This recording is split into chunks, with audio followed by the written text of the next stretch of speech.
ఆ రోజు పవన్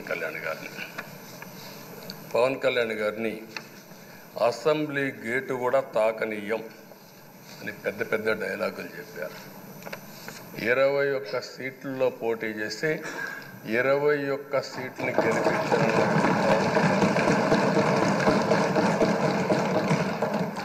వైనాట్ 175 అని చెప్పి 11 కూడా తెచ్చుకోలేని నాయకత్వం.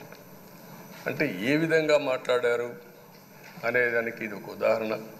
ఆ రోజు పవన్ కళ్యాణ్ గారు చాలాసార్లు నేను కూడా అన్నాను, బయట చాలామంది అభినందించారు. ఎక్కడ తగ్గాలో తగ్గడం, ఎక్కడ గెలవాలనో గెలవడం నేర్చిన వ్యక్తి పవన్ కళ్యాణ్ గారు.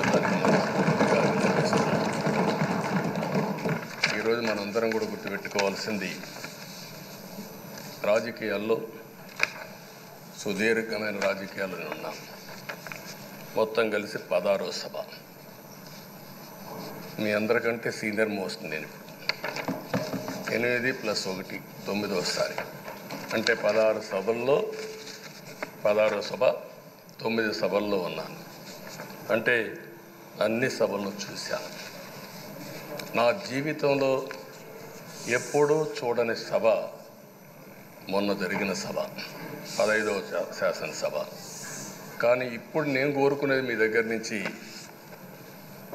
అది ఒక చెడు సభ కింద, ఒక కౌరవ సభ కింద మనం భావించాం. కానీ అత్యున్నతమైన సభగా 16వ శాసనసభని నిర్వహించే బాధ్యత మనందరిపైన ఉంది. గౌరవప్రదంగా నిర్వహించాలి.